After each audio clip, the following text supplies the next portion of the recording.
اعوذ باللہ السمیع العلیم من الشیطان الرجیم بسم اللہ الرحمن الرحیم۔ سورۃ یاسین آیت 36 ہے۔ سبحان کس کو کہتے ہیں؟ اللہ کی کون سی صفت ہے؟ یہ بہت ساری صفات کا ایک کلیکٹیولی ایک مجموعہ سمجھ لیں، ایک اس کا ایک وہ ہے جس کا وہ اظہار کرنا ہے، میں نے اپنے آپ کو بتانا ہے۔ اللہ کی ذات کیسی ذات ہے؟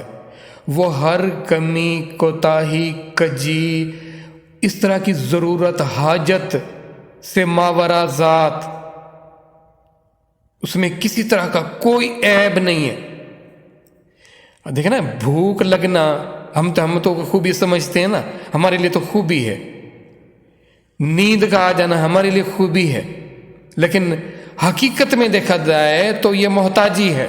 بھوک کا لگنا بھی محتاجی ہے، پیاس کا لگنا بھی محتاجی ہے، آرام کرنا، سکون کرنا، یہ محتاجی ہیں ساری، نیند کرنا محتاجی ہیں ساری، تنہائی محسوس کرنا محتاجی ہے۔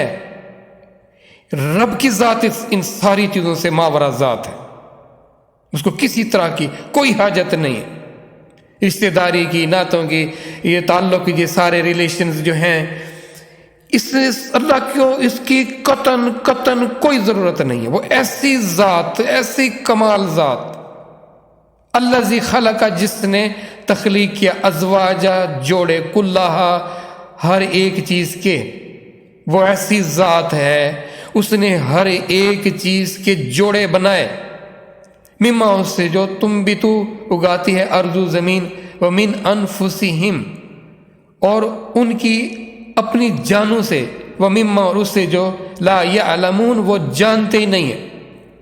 یہ کچھ ایسے جوڑے ہیں، باتیں ہیں جن کو وہ جانتے ہیں، اور ایسے بہت سارے ہیں جن کو ان کا علم ہی نہیں ہے کہ کہاں پہ کیسے کوئی مخلوق کس انداز میں ہے اور کس لیے ہے۔ یہ صرف اور صرف رب کی ذات جانتی ہے، کیونکہ کریشن بھی، تخلیق بھی اسی کی ہے، اور جس ذات نے یہ سارا تخلیق کیا، اس کو اپنی ذاتی کوئی حاجت نہیں ہے، کوئی ضرورت نہیں ہے، اس کو کوئی کمی نہیں ہے کہ جس کمی کو پورا کرنے کے لیے اس نے یہ کائنات سے سارا جہان تخلیق کیا، کوئی یہ سمجھے کہ اس کو کوئی حاجت تھی، اس کو ضرورت تھی۔ وہ سبحان ہے ذات، وہ محتاج نہیں ہے کسی کی، وہ کسی کمی، کوتاہی، کجی سے ماورا ذات ہے اللہ کی ذات۔ اس نے جوڑے بنائے، وہ جوڑے بنانے والی ذات نے کبھی یہ نہ کہنا کہ اس ذات کا بھی کوئی جوڑا ہے، ہرگز نہیں۔ وہ وحدہ لا شریک ذات ہے، اس نے ہر ایک چیز کے جوڑے بنائے۔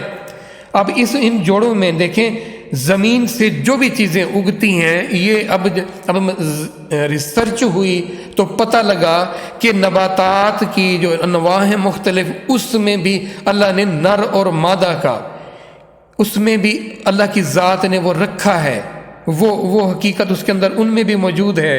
اور جیسے مرد عورت، نر اور مادہ، ویسی اور بہت سی چیزیں، جیسے کھٹا ہو گیا، میٹھا ہو گیا، کڑوا ہو گیا، سیاہ ہو گیا، پھر سفید ہو گیا، رات ہو گئی، دن ہو گئے، اندھیرا ہو گیا، اجالا ہو گیا، اس طرح بہت ساری ایسی چیزیں، نیگیٹو ہو گیا، پازیٹو ہو گیا، اچھائی ہوگی، برائی ہوگی، یہ ساری کی ساری دیکھیں، سختی ہوگی، نرمی ہوگی، ہر ایک چیز کا اس کا اپوزٹ بھی ہے۔ بعض چیزیں ریلیٹ کرتی ہیں آپس میں، ان کی کو ایگزسٹنس ہے، بعض ایک دوسرے کے اگینسٹ ہیں۔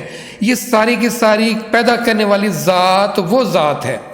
پھر اس ذات نے آپس کیا اس میں ایسا، لیکن نیگیٹو اور پازیٹو کا آپس میں اللہ نے کیا جوڑ رکھا ہے، اور یہ بہت سارے معاملات میں اس کا وجود موجود ہے۔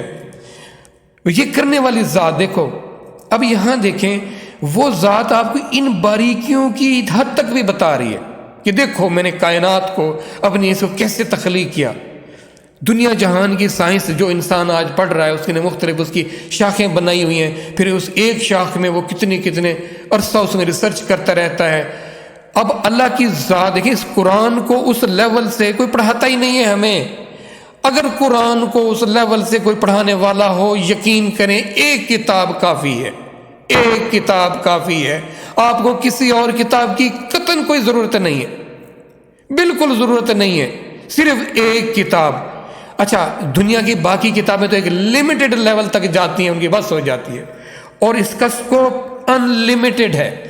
یہ بیونڈ اینی امیجنیشن، یہ انسان کے تخیل سے، اس کی حدوں سے بھی آگے تک کی باتیں ہیں، اگلے جہانوں کی اینڈلیس جو ہے، یہ انفینٹی سے انفینٹی کی کیا حیثیت ہے اس کتاب کے آگے، اللہ کے اس کلام کے آگے. اور ہم ہیں اس کو کتنا لمیٹڈ کر دیا ہم نے، کتنا اس کو باؤنڈ کر دی کہ رکھا ہوا ہے ہم نے اپنے گھروں میں. اور ہم ادب کیا کرتے ہیں جی، ایک غلاف، دوسرا غلاف، تیسرا غلاف، سب سے اونچی جگہ پر رکھو. یہ کون سا ادب ہے؟ اللہ نے کیا یہ اس لیے دی تھی یہ کتاب، اس میں تو تم ریسرچ کرو، تحقیق کرو، اس میں تمہاری راہیں اللہ کھولیں گے. تو اس کے لیے تمہارا اندر کے ویژن، تمہاری مائنڈ، تمہارا دل و دماغ اس کے اندر سے وسعت حاصل کریں گے، اور تم کہاں سے کہاں اللہ کی ذات تمہیں لے کر جانے والی ہے. اور ہم کدھر پھنسے پڑے ہیں؟ ہم کن چیزوں کی نظر ہوئے ہماری جہالت کی کوئی حد نہیں ہے.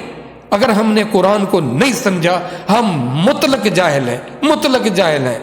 آپ دنیا جہان کی ساری کتابیں رٹ ڈالیں، اگر آپ کو دیکھیں نا ساری اس دنیا سے متعلق بتائیں گے، اس سانس چلتی سانس تک، بس ختم، آگے کہانی کوئی پتہ نہیں آگے کدھر جانا ہے. جب ہم نہیں تھے اس جہان میں، نہیں آئے تھے، ہم کہاں تھے؟